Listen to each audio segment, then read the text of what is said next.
You know, we spend our entire lives being told that the world operates on this like fundamental scale of fairness. It's presented to us almost like a giant cosmic vending machine. Right, I love that analogy. A vending machine. Yeah, where the instructions are incredibly clear. You put in a specific, measurable amount of hard work. You add, a little bit of natural talent, mix in some late nights and sacrifice, and out pops a perfectly commensurate level of success. You put in your dollar, you get your soda. Exactly. It's a very comforting image, because it implies control. It implies a completely linear universe. Yeah. It makes perfectly logical sense. And it's the foundational equation we were all taught basically from kindergarten onward. Effort goes in on one side of the ledger, and an equal proportion of reward materializes on the other side. But then you graduate or you enter the workforce, Yeah. and you actually look out the window at the real world, the one playing out in offices and markets and art galleries every single day. And it looks nothing like that. Yeah, nothing like it.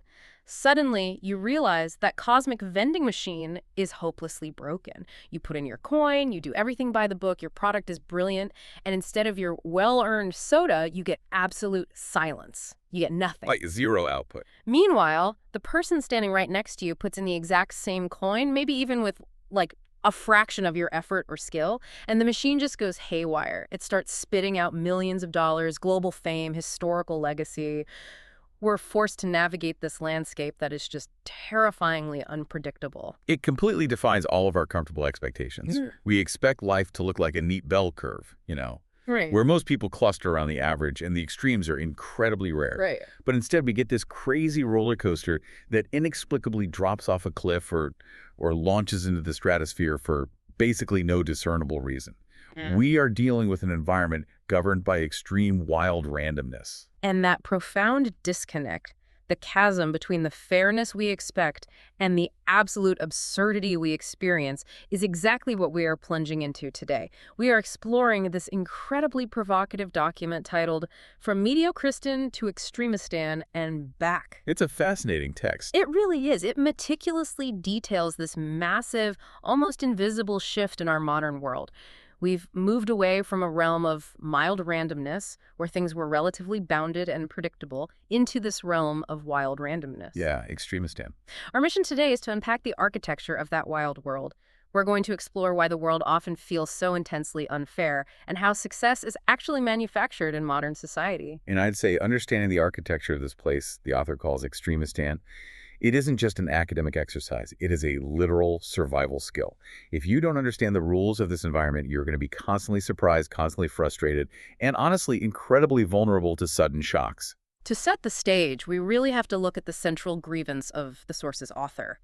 Reading this text, you can feel a deep, almost visceral frustration radiating from the pages. Oh, absolutely. He's exhausted by it. Completely exhausted by how humans are constantly, habitually fooled by randomness.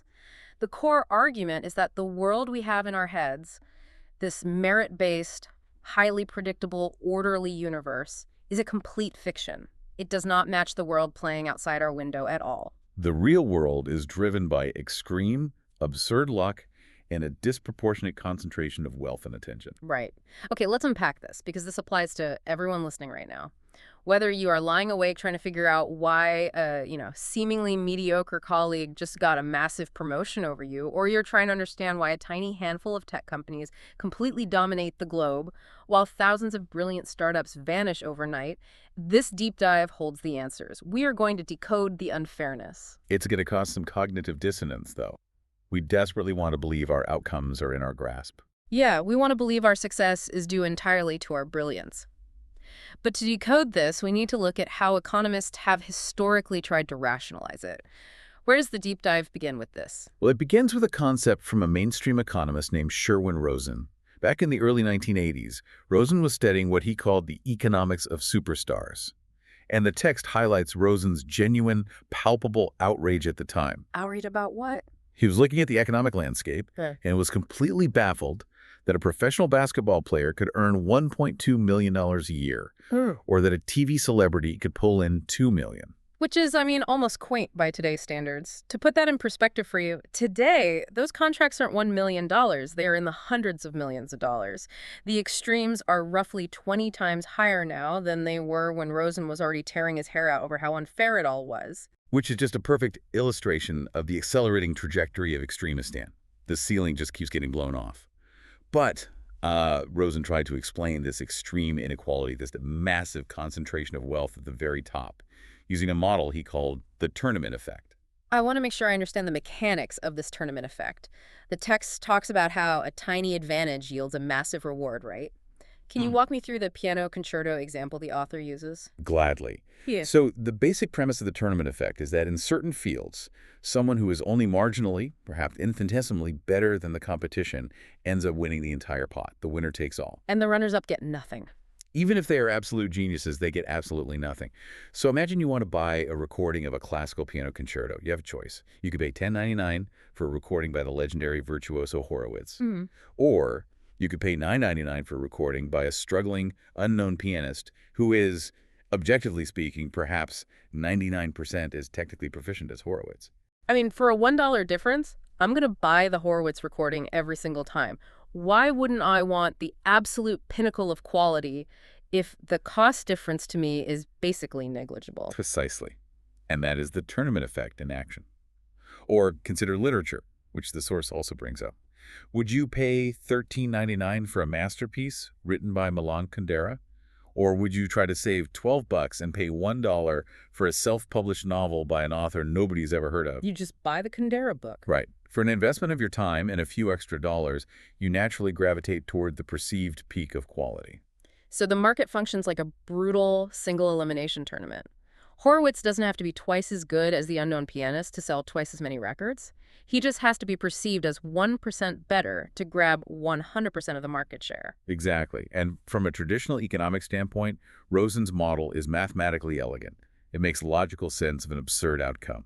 Most importantly, it preserves the idea of merit. Because the best person still won. Wow. Right. It allows us to sleep at night because it says, yes, the inequality is massive, but it's fundamentally based on a hierarchy of skill. The best person wins, they just win disproportionately. I have to pause here because this feels like a contradiction. If Rosen's model preserves the idea of merit, doesn't that mean the world actually is fair?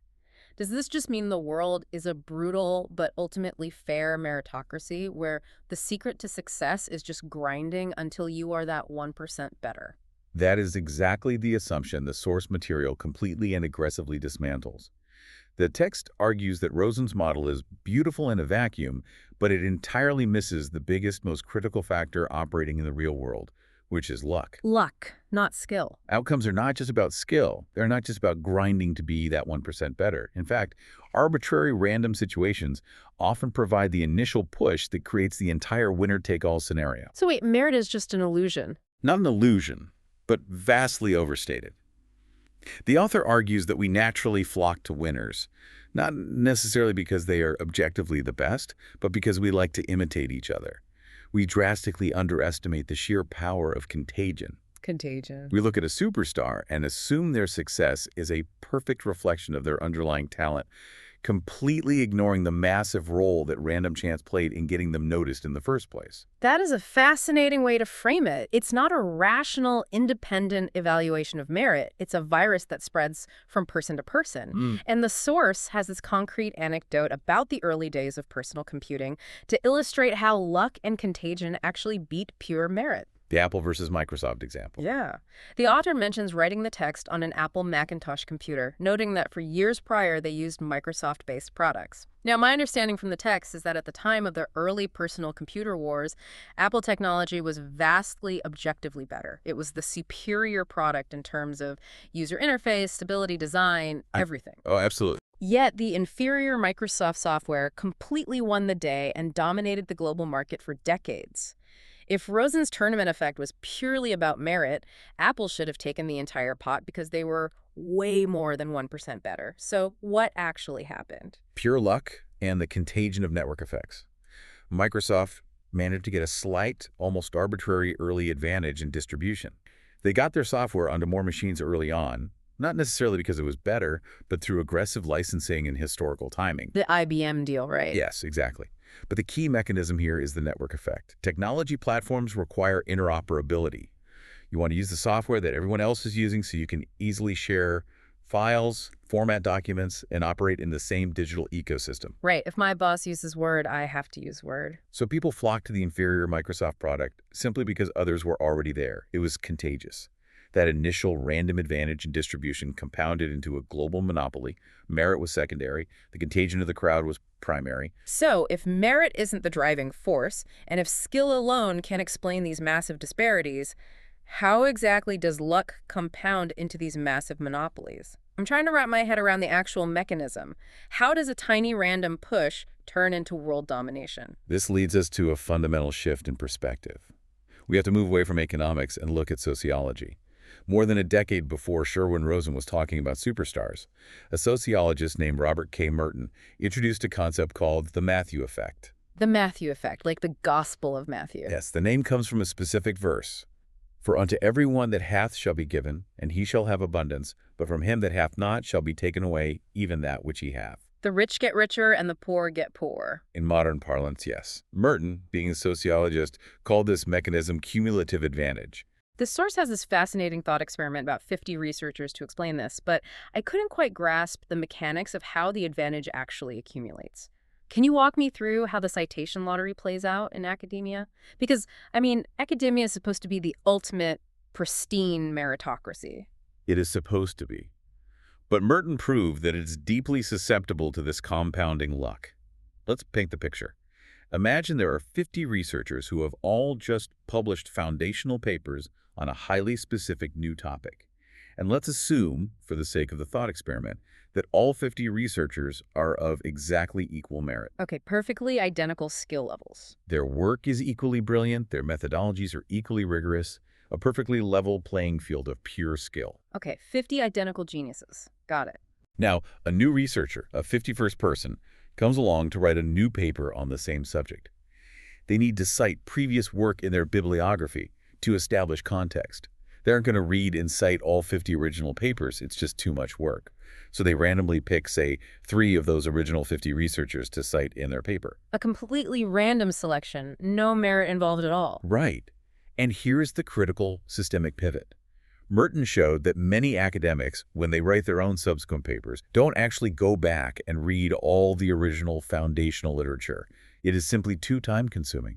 Instead, they read a recent paper on the topic, look at its bibliography, and simply copy those existing citations into their own work. Oh, wow. So a third researcher comes along, reads the second researcher's paper, and blindly copies those same 3 original citations. Exactly. Then a fourth researcher does the same, and suddenly this massive information cascade begins. Suddenly, those 3 specific academics are receiving cumulatively more and more attention.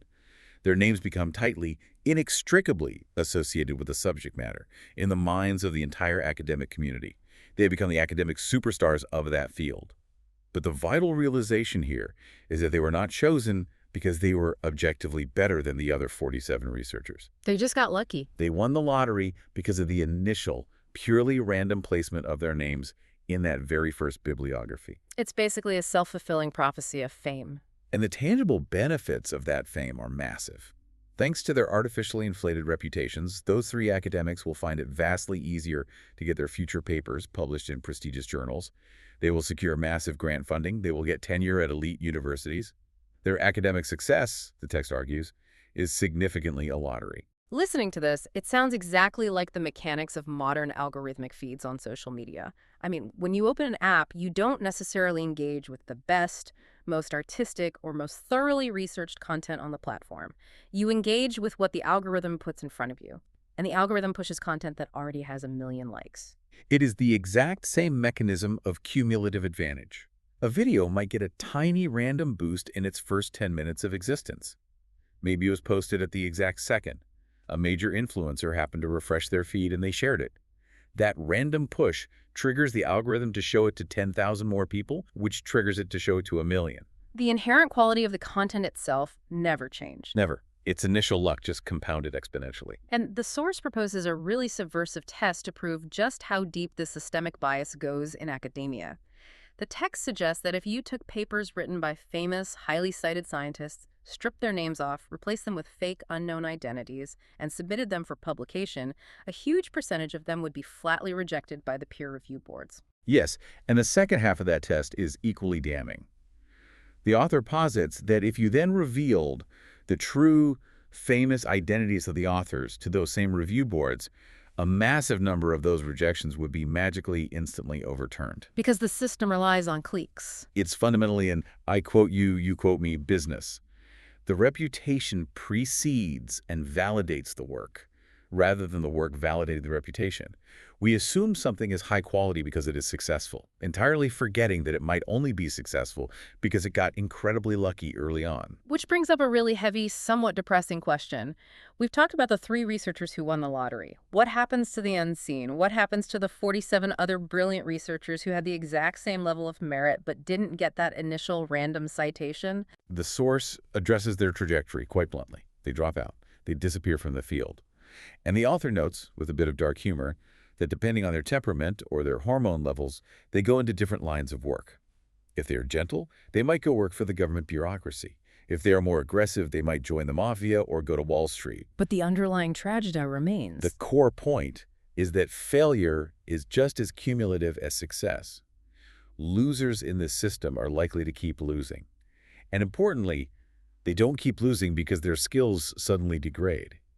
They keep losing because the lack of recognition, the constant friction of being ignored despite their merit, causes deep psychological demoralization. That makes total sense. That demoralization exacerbates their future failure.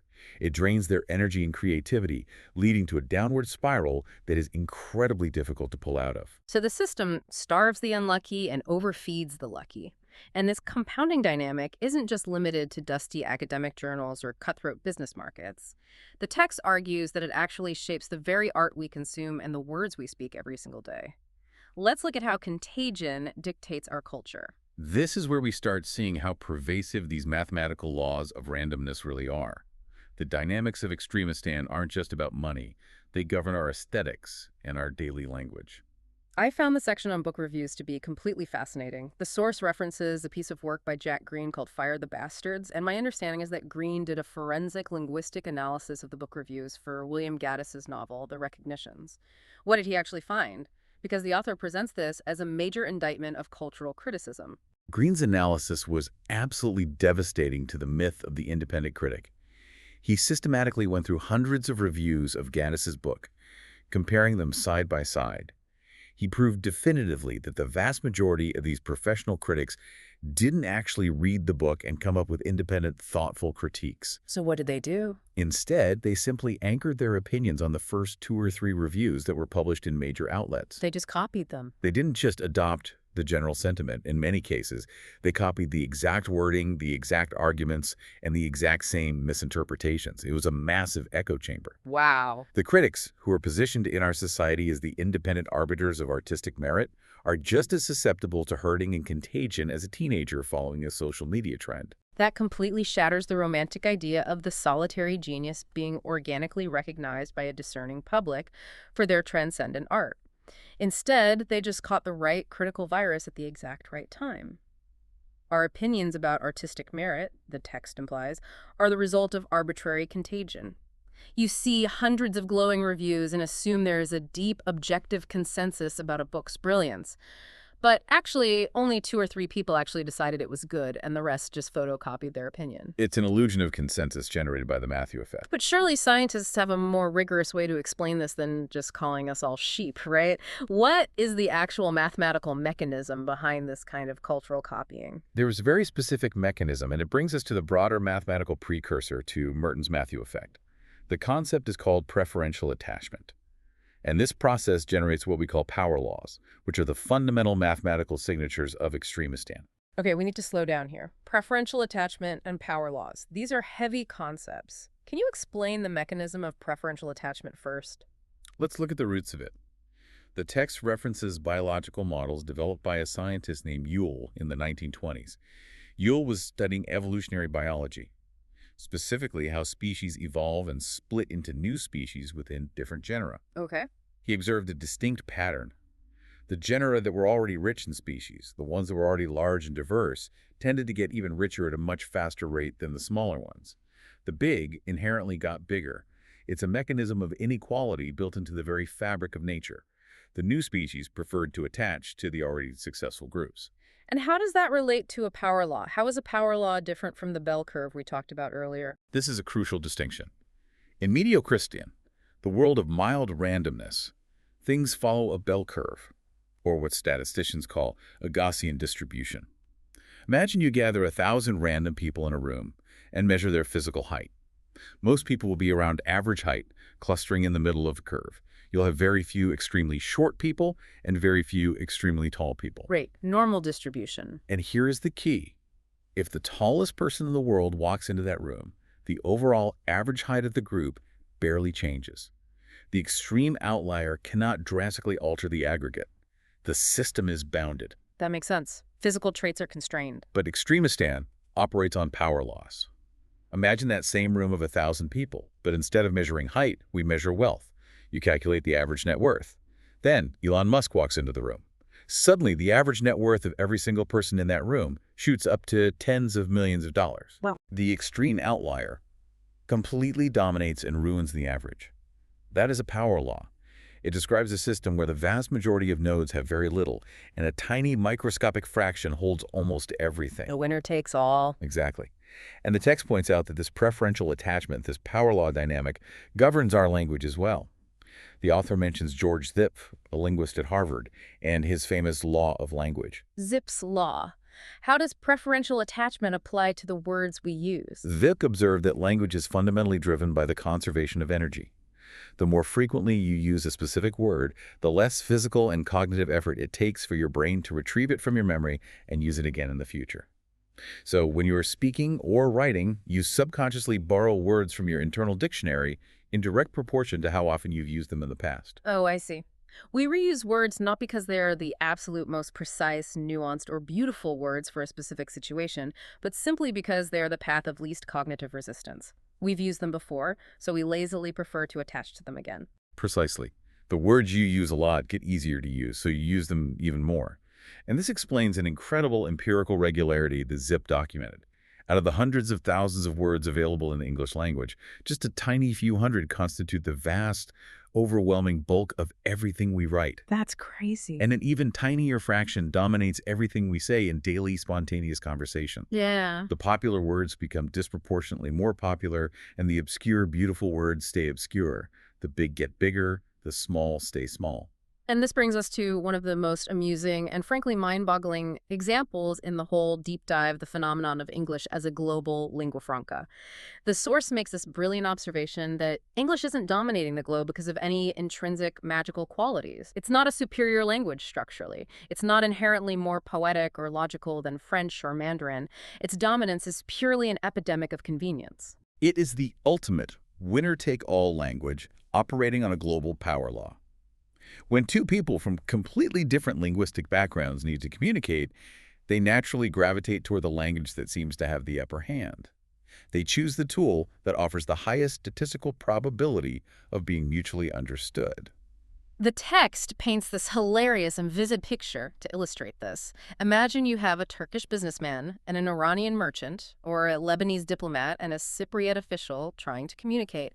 Neither speaks the other's native tongue. Yeah. So what do? They definitely don't invent a new language. Right. They communicate in broken English. They use tremendous physical effort, waving their hands, desperately forcing these foreign, unfamiliar syllables out of their throats just to bridge the gap. The source even points out that the Swiss army, which is comprised of distinct French, German, and Italian-speaking units within a single country, actually uses English as their common operational language. It is the path of least resistance on a macro scale. And the cultural ripple effects of this contagion are massive. The text notes a fascinating historical irony in the United States. Traditionally, the preponderant ethnic groups in America were of German, Irish, Dutch, and French descent. People of English descent were actually a minority. Wait, really? Yeah. Yet because English won this linguistic lottery of preferential attachment early on, all these diverse minorities are essentially forced to adopt the cultural history of their adoptive tongue. As the author cheekily puts it, millions of people of diverse heritage are forced to study the history, traditions, or customs of a particular wet island, entirely because of this winner-take-all contagion effect. Wait, I struggle with this concept. If everything we've talked about, from the technology platforms we use, to the books we consider masterpieces, to the very words we speak, is dictated by blind contagion and random preferential attachment, where is human agency? Do ideas actually matter? Or are human beings just mindless photocopiers automatically replicating whatever happens to be popular around us? That is the essential philosophical crisis of this text. If we are just nodes in a network passing along a virus, does the quality of the virus matter? The source material introduces the work of Dan Sperber, a cognitive scientist and philosopher, to address this directly. Sperber studied what he calls the epidemiology of representations, and his conclusion is crucial. No, we are not mindless photocopiers. Okay, well, that is a relief. So how does an idea spread if we aren't just blindly copying it? Sperber pushes back against the popular idea of memes acting exactly like biological genes. A gene is a blind replicator. Its only goal is to copy itself as perfectly as possible.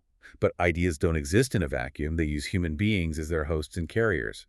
And human beings are highly complex, self-serving, active agents. We don't just passively receive an idea and pass it along exactly as we found it. We actively distort it. We mutate it. Yes, we bend it to fit our own pre-existing needs, our biases, and our view of the world. The source has a great simple analogy for this: baking a cake. When a friend gives you a recipe for a cake, you rarely just execute it perfectly like a mindless drone. You immediately start tweaking it. You want to make your own cake. You add a little more vanilla extract because you like it sweeter. You skip the raisins because you hate raisins. You are using the original idea, but you are mutating it to improve your own position or satisfy your own tastes. That is the perfect analogy. So for an idea to become truly contagious, for it to achieve that massive Extremistan level global scale, it cannot just be random. It has to fall into what Sperber calls basins of attraction. Basins of attraction. What does that mean in practical terms? It means the core of the idea must inherently agree with human nature. It has to resonate with how our brains are biologically pre-programmed to think and feel. We are naturally susceptible to certain types of stories, certain superstitions, and certain moral frameworks, but highly resistant to others. So while the spread of an idea involves contagion and luck, it isn't entirely blind. So it's constrained. It's exactly constrained and shaped by the physical and psychological architecture of the human mind. Ideas do matter, but only if they are the kind of ideas that humans naturally want to twist, adopt, and share. Okay, so we've established the ground rules of this wild world. The world is ruled by massive concentrations of success, driven by luck, compounding advantage, and contagion.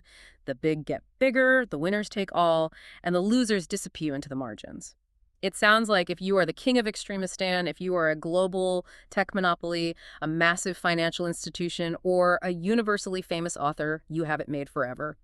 The system is structurally rigged in your favor. Your advantage will just keep compounding until the end of time. That's the assumption.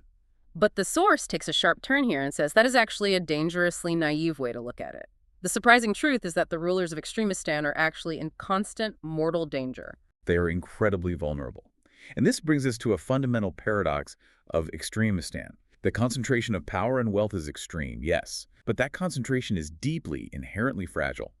The winner stays a winner only until a newcomer pops out of absolutely nowhere and unseats them. Nobody is permanently safe. The fall of kings. The deep dive reveals that these mathematical preferential attachment models, where the big just keep getting bigger, infinitely miss a crucial layer of real-world randomness. They miss the churn. The churn is the great equalizer. The expert points to the historical fragility of cities as a prime example of this dynamic.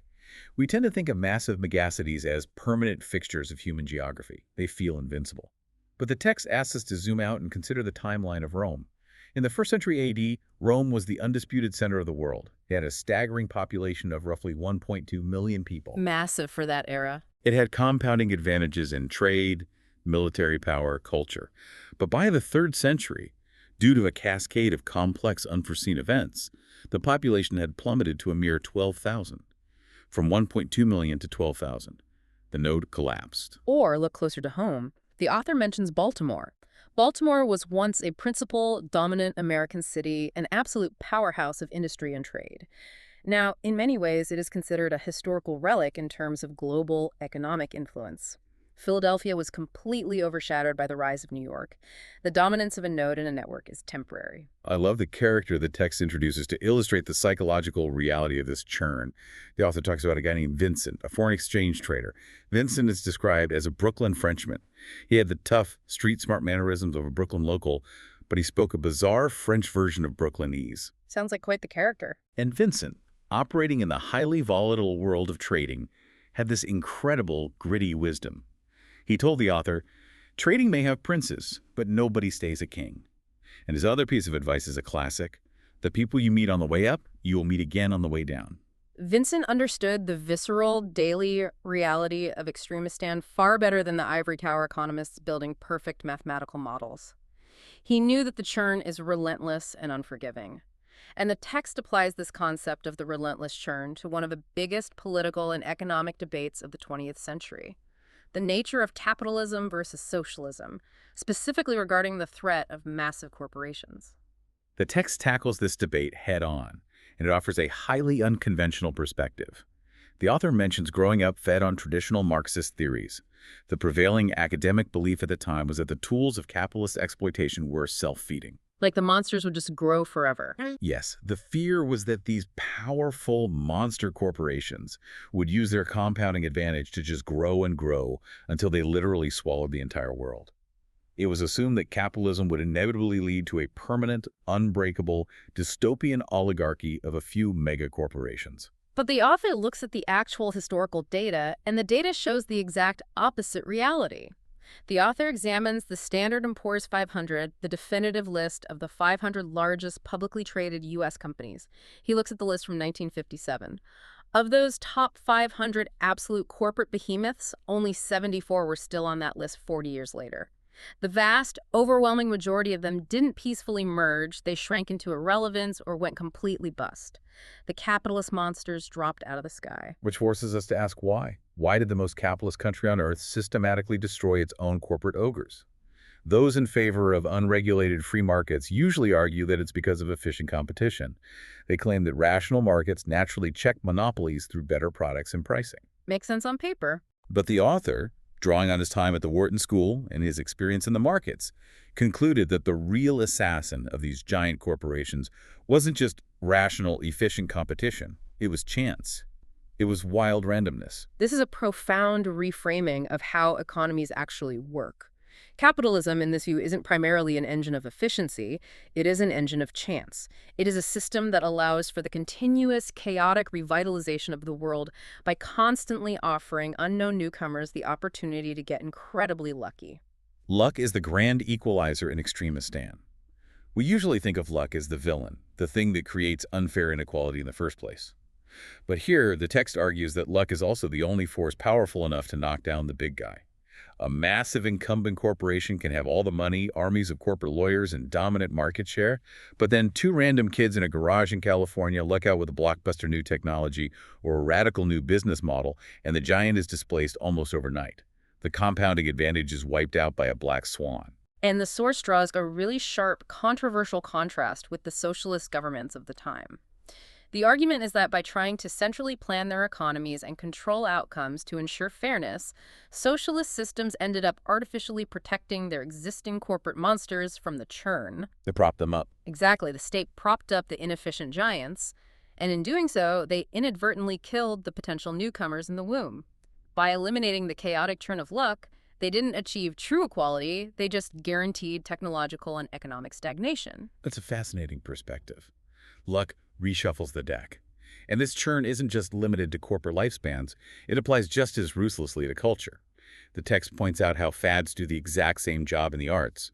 A newcomer might benefit from a preferential attachment epidemic and become wildly universally famous. But then, inevitably, the contagion moves on, and they too become history. The author shares this hilarious yet kind of tragic anecdote about visiting relatives in Beirut to illustrate the vanity of these fads. He noticed a recurring theme in the living rooms of the aspiring middle class. He would see these specific series of distinctively white leather-bound books prominently displayed. Apparently, some hyperactive, persuasive door-to-door salesman had convinced everyone in the neighborhood to buy them purely for social decoration. The marketing gimmick was brilliant. It was a subscription for one beautifully bound book by a Nobel laureate in literature. delivered every year. It was supposed to signal the ultimate, sophisticated, permanent library of human genius. But the author asks a devastating question. Look at the early winners of the Nobel Prize. Does anyone today seriously read or talk about Sully Prudhomme, the very first recipient of the prize? Or Pearl Buck? Or Roger Martin Dugard? These people were deemed the absolute pinnacle of global literary achievement in their day. They were the kings of Extremistan. And now they are obscure footnotes. The fads that elevate you to the status of a king will eventually, inevitably, turn you into a ghost. The impermanence is baked into the very mathematical structure of the system. Everything is transitory. Luck made the Roman Empire, and luck unmade it. Luck makes the corporate giant, and luck destroys it. So we have this terrifying, highly volatile environment where the giants are constantly under threat of being wiped out by a random event. But this constant threat at the top actually creates a massive hidden opportunity at the bottom. It creates a space for the little guy hiding in the background. And that leads us to a structural concept that completely revolutionized how we think about modern commerce and culture, the long tail. Yes. If the extreme winner-take-all concentration of Extremistan is the thesis, and the constant catastrophic churn that destroys those winners is the antithesis, then the long tail is the synthesis. It is the structural mechanism that allows the little guy to survive the brutal math of the market and occasionally strike gold. The text introduces Chris Anderson's concept of the long tail, and the author frames it beautifully as the converse of extinction. In Extremistan, nobody is safe at the top, but simultaneously, nobody's threatened with complete, permanent extinction at the bottom either. As long as you can stay in the game, as long as your work exists somewhere, you can wait in what the text calls the antechamber of success. As long as there is life, there is hope. And the undisputed engine of this long tail is the World Wide Web. Now, the text makes sure to clarify that the web is intensely dual-natured. On one hand, it creates the most acute, extreme concentration of wealth and power in human history. Look at a company like Google. It is the ultimate winner-take-all case study. Right. Because it operates on digital information rather than physical goods, Google can instantly service a search query for a user in Nicaragua, a user in Mongolia, and a user in California simultaneously. They don't need physical inventory, shipping fleets, or a massive physical supply chain in those countries. The scale and speed of its dominance is entirely unprecedented. But, and this is the crucial but that gives us hope, the web doesn't just create hypermonopolies like Google. It simultaneously creates a massive, virtually infinite reservoir of proto-Googles. The expert reminds us, remember Alta Vista? They dominated search before Google existed. The system allows for rapid, brutal replacement. Furthermore, the web promotes the exact inverse of the Google model. It allows individuals with incredibly niche, hyper-specialized technical skills or bizarre artistic interests to find a small, incredibly stable, globally distributed audience. Let's use the publishing example the source provides to really solidify how revolutionary this is. The author talks about a hypothetical, highly literary writer named Yevgenia Kresnova. Let's look at her prospects in the old world, the analog world before the web. In that world, a physical bookstore was the absolute gatekeeper to success. Even a massive mega bookstore like a Barnes & Noble has physical limits. It maxes out at carrying around 130,000 physical volumes. They have limited premium shelf space, and they have to pay rent on that space. So they have to optimize for mass appeal. Exactly. If Yevgenia wrote a brilliant but highly sophisticated, incredibly niche book about, say, 18th century Russian poetry, the physical bookstore wouldn't stock it. Why? Because it wouldn't sell enough copies per square foot to justify taking up shelf space that could be used for a blockbuster celebrity biography. Yeah. From an economic standpoint, her work would be stillborn. It would never reach the market. The gatekeepers would reject it before the public even had a chance to decide. But the web completely obliterates that physical constraint. A web vendor like Amazon can carry a near infinite number of books because they don't necessarily need to hold physical inventory in an expensive retail location. And with the advent of print-on-demand technology, Evgenia's book can exist purely as a digital file on a server. It doesn't even become a physical object until someone, somewhere in the world, actually clicks buy and orders it. So as a creator in the long tail, you can sit there, have your work available and indexed in global search engines, and patiently bide your time. You aren't costing anyone money by just existing in the database. And because you are there, available to the world, you can potentially benefit from an occasional random epidemic of attention. You might languish in obscurity for 5 years, selling 1 copy a month.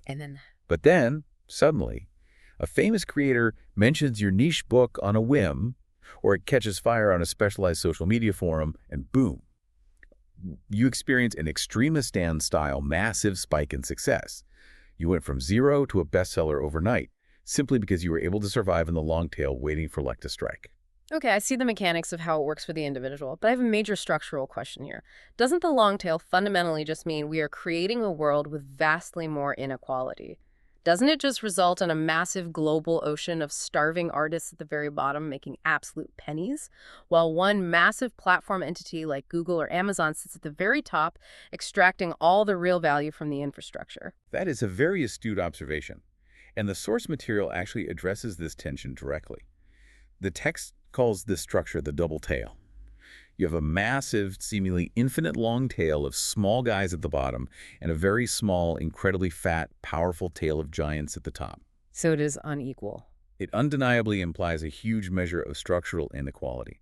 However, the text argues that this specific type of inequality is actually vital to human progress because it acts as the ultimate antidote to monoculture. Antidote to monoculture. Unpack that for me. What do we mean by monoculture in this context? Well, the text cites a book called Cognitive Diversity by Scott Page to explain this. Page argues that this vast pool of variability, all these millions of niche creators, eccentric thinkers, and tinkerers operating in the long tail, acts exactly like genetic mutation and biological evolution. It introduces constant, weird, unexpected mutations into our cultural and economic ecosystem. Ah, I see. So it prevents the system from stagnating. Exactly.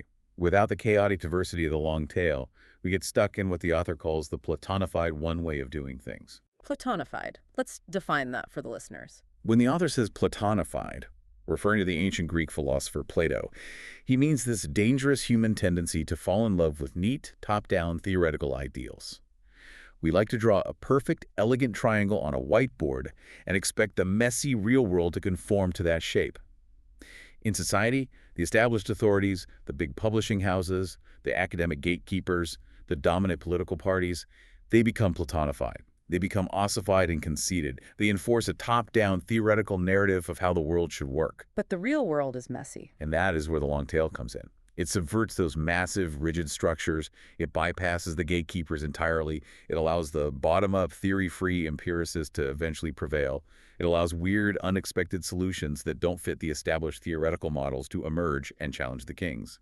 So, to summarize the mechanics of the long tail, it makes the world no less unfair for the little guy. You still have to endure obscurity and get extremely lucky to break out, but it makes the world extremely unfair and extremely dangerous for the big man at the top.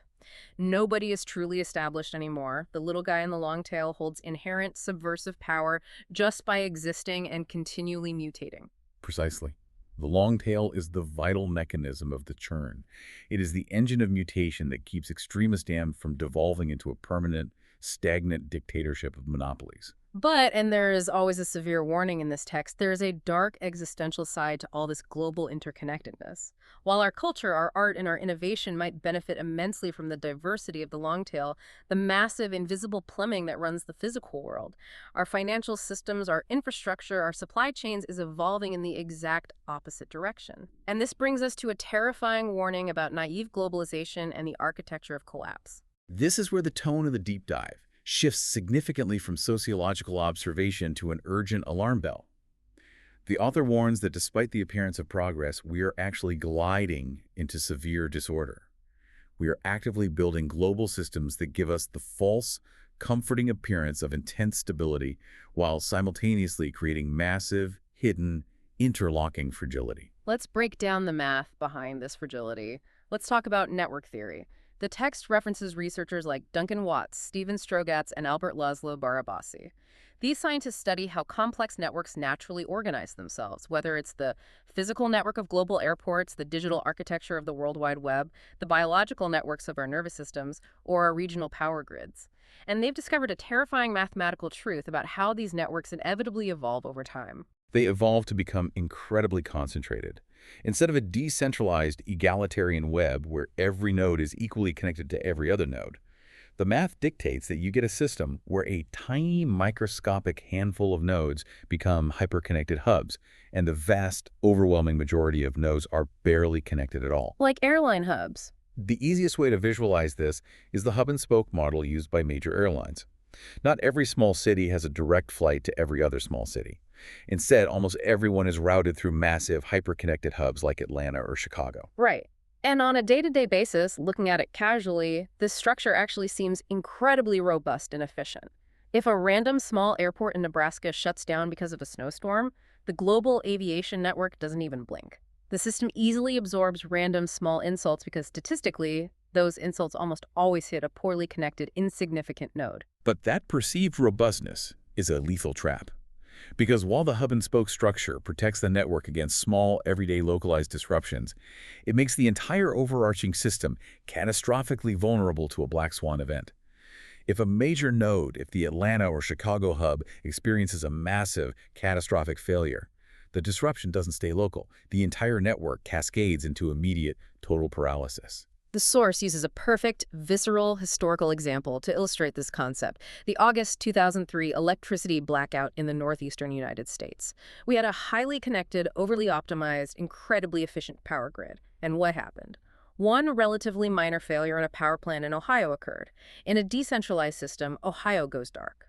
But because of the hyper-connected nature of the grid, that single failure cascaded through the central nodes, triggering automatic shutdowns across the network. Suddenly, 50 million people, stretching from New York all the way up to Ontario, Canada, were plunged into complete darkness.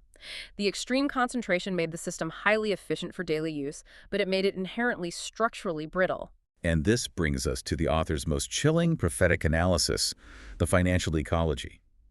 The text warns that the global banking sector has been rapidly evolving into the exact same dangerously concentrated network structure as that power grid, but with vastly worse implications. Banks have been aggressively, relentlessly merging into gigantic, incestuous, bureaucratic mega-entities. They're completely intertwined through complex derivatives and clearinghouses. Now, I need you to explain the how here. Why is the banking network so much more dangerous than the internet network we praised earlier? The internet has Google at the top, which is incredibly concentrated. Why doesn't banking have a stabilizing long tail to protect it? That is the critical distinction. The banking sector has absolutely no functional long tail. And the reason is structural and regulatory. You can start a tech company in your garage with a laptop and an internet connection, but you cannot start a bank in your garage. The immense regulatory barriers, the massive capital reserves required by law, the complex compliance departments, and the sheer institutional trust needed to handle billions of dollars. It structurally prevents a million tiny, diverse proto-banks from forming and experimenting in the margins. The regulatory environment actively forces consolidation. So if a tech giant fails, there are 1,000 weird startups ready to take its place. If a mega bank fails, there is nothing underneath it to absorb the shock. Exactly. The entire system is rigid. And the danger is compounded by the fact that these megabanks all resemble one another culturally and intellectually. They all hire the same consultants, they all recruit from the same elite universities, and crucially, they all use the exact same mathematical models to measure their risk. The author refers to these as Gaussianized risk measurements. Let's define Gaussianized again to be absolutely clear. A Gaussian distribution is just the formal mathematical name for the bell curve we discussed earlier. It is the math of Mediocristan. It assumes that most events will cluster around the average, and extreme deviations are statistically nearly impossible. It assumes the world is like a casino, where the odds are known and bounded. So they are using the math of Mediocristan to manage the risks of Extremistan. Yes. And because every megabank is using the exact same flawed bell curve models, they all have the exact same massive blind spots. The author predicts a terrifying, counterintuitive dynamic. Because of this massive consolidation and shared risk modeling, we will actually experience fewer individual bank failures on a day-to-day basis. The system will look incredibly flawlessly stable on the surface. But when a failure finally does happen, when a black swan event hits that falls outside their bell curve models, because everything is so tightly interconnected and everyone is exposed to the same invisible risks, it will not be a localized failure. It will be a devastating systemic global collapse. The rule of this architecture is, when one falls, they all fall. Okay, wait. I have to push back here.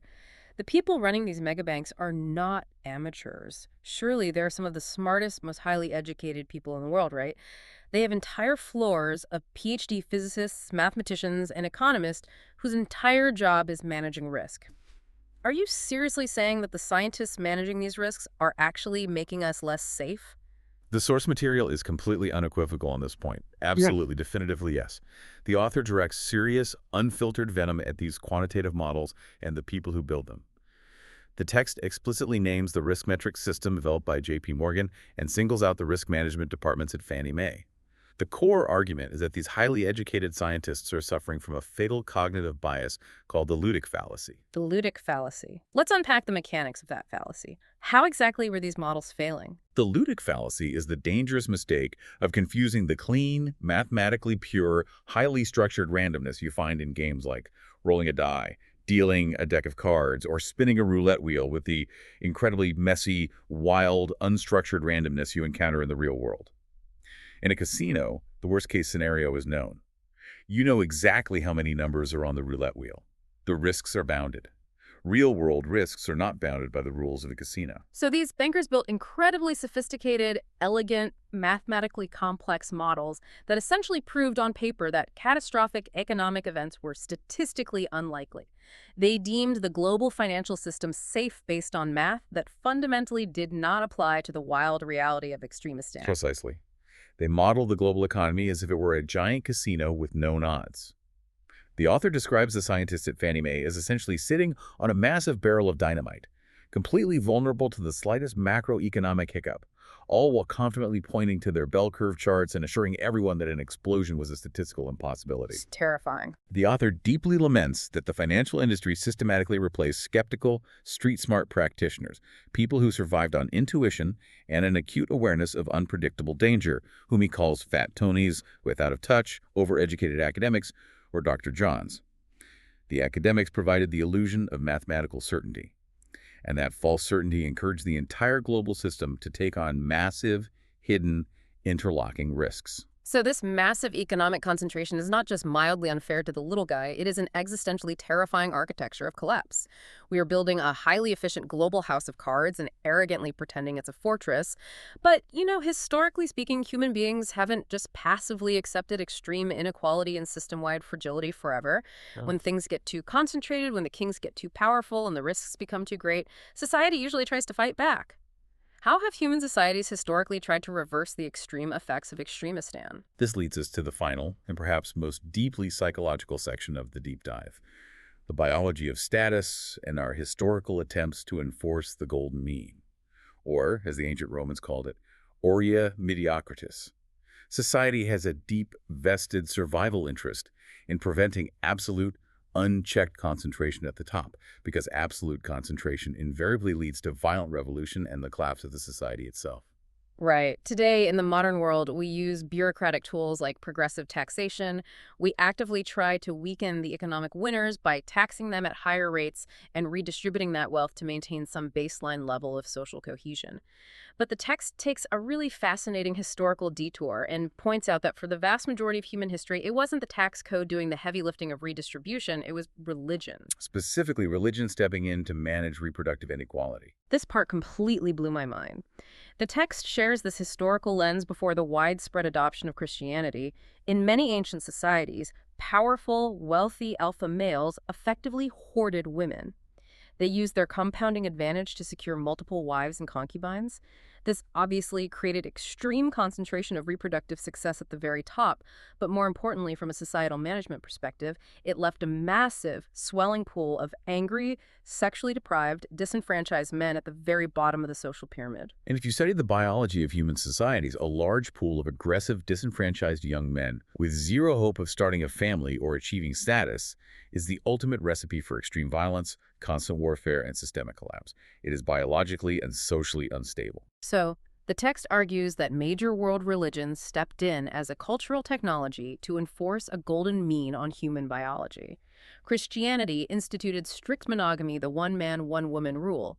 Later, Islam capped the number of wives a man could have at 4, severely limiting the hoarding.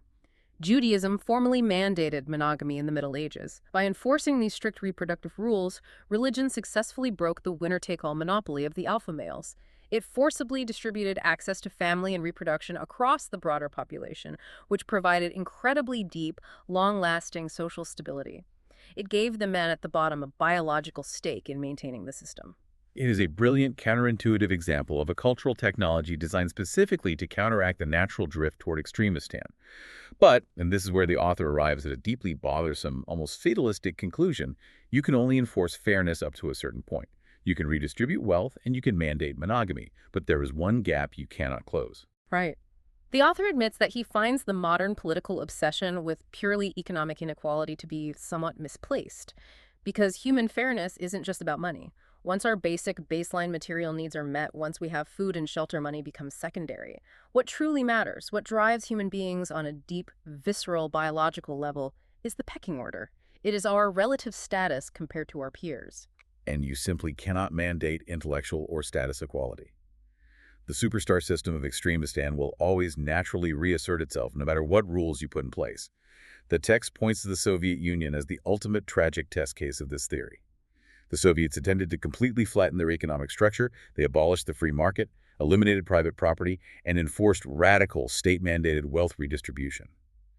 But did they achieve a true egalitarian society? Absolutely not. They just created their own, slightly different brand of elite. They had their celebrated, untouchable nuclear scientists, their highly favored, powerful party officials, their elite, globally renowned ballet dancers. You can compress the income discrepancies all you want through force, but you cannot eliminate the disproportionate influence and adoration of the very few in intellectual or cultural life. The author finds this realization deeply unsettling because, unlike the income gap, which can theoretically be fixed with a new tax law, no social policy or government mandate can fix the status gap. And status isn't just a matter of hurt feelings or petty jealousy. It has profound physical consequences. The text introduces the famous Whitehall studies conducted by Sir Michael Marmot to show that status is literally a matter of life and death. Yes, the lethal nature of status. I had never heard of this study before. Marmot's research proves that your specific rank in the social hierarchy directly, biologically dictates your longevity. And the crazy part is, this holds true even when you statistically adjust for things like access to healthcare, smoking, diet, or lifestyle diseases. The sheer grinding psychological stress of being at the bottom of a steep social gradient literally kills you faster. The biological toll of feeling inferior, of constantly being reminded of your low status, destroys your cardiovascular system. The most striking, undeniable statistic from this research is about Academy Award winners in Hollywood. Actors who actually win an Oscar tend to live, on average, about 5 years longer than their peers who were nominated for the exact same award but didn't win. Think about that. Both groups have the exact same extreme wealth, the exact same access to the best doctors in the world, and similar lifestyles. But the pure, unadulterated injection of extreme societal status, the validation of being crowned the absolute best, literally adds half a decade to their biological lives. So it is a brutal zero-sum game of biology. When you elevate one person to the status of a superstar, you are inherently, unavoidably deepening the social gradient for everyone else. I formulated this analogy while reading that section. It's like the Nobel Prize Committee isn't just giving an author a shiny gold medal and a nice cash prize. By elevating that single author to that historical pedestal, the committee is literally biologically stealing years of life and historical consciousness away from all their peers. The winner's massive success is actively physically demoralizing and degrading the losers. It is a grim, unflinching look at human nature. Winners inadvertently kill their peers. That is the unavoidable biological reality of living in Extremistan. So where does this leave us? The expert conclusion of the text is essentially one of grim acceptance. The author admits he doesn't have a magical utopian solution to remedy this fundamental inequality. Extremistan is here to stay. The superstar system is hardwired into the mathematical structures of our networks, the contagion of our language, and the deep biology of our brains. We cannot eliminate it. No. We simply have to find psychological tricks to make living in it somewhat more palatable. We have to deeply understand the game we are playing, so we stop blaming ourselves when the cosmic vending machine doesn't dispense our soda. Exactly. Okay, let's bring this massive journey all together. We have covered incredible ground today. We started by looking at how luck perfectly masquerades as merit, and how being 1% better doesn't matter nearly as much as getting a random early push that triggers a massive contagion. We explored how blind preferential attachment dictates the words we speak and the art we consider brilliant. We found a glimmer of subversive hope in the long tail, knowing that the giants are always vulnerable to the chaotic churn of new ideas. But we also saw the terrifying fragility of our highly connected world, where one broken node, managed by academics using the wrong math, can trigger a global collapse. And finally, we confronted the biological reality that status inequality is inescapable and literally lethal. It is a profound paradigm shift. It requires us to entirely stop looking for simple linear causes in a wildly non-linear world. And I want to connect this directly back to you, the listener, as you go about your rent.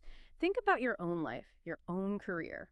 The next time you feel that burning, acidic frustration when your superior, meticulous work is being completely ignored, while a mediocre slapdash competitor goes viral and gets all the credit and the promotion, remember the Matthew effect. Remember the academic citation lottery. Do not immediately blame your skills and do not internalize the rejection as a personal biological failure. Understand the invisible contagion of the system. The world is not a fair vending machine. It is a chaotic casino. And recognizing that allows you to navigate it with a clear head without being consumed by the illusion of a fair tournament. And to build on that, there is a final, unmentioned but deeply connected thought I want to leave you with to ponder. If extreme concentration is a fundamental law of nature, and if our arrogant attempts to artificially stabilize these massive systems only create hidden catastrophic risks, like the fragile banking system waiting for a black swan, then how should we structure our own personal lives? Is the safest, most robust way to live to intentionally seek out small, frequent failures and constant volatility, rather than banking everything on a single dangerous illusion of permanent corporate stability? If the kings always fall, maybe the most powerful place to be isn't on the throne, but acting as a subversive tinkerer hiding in the long tail.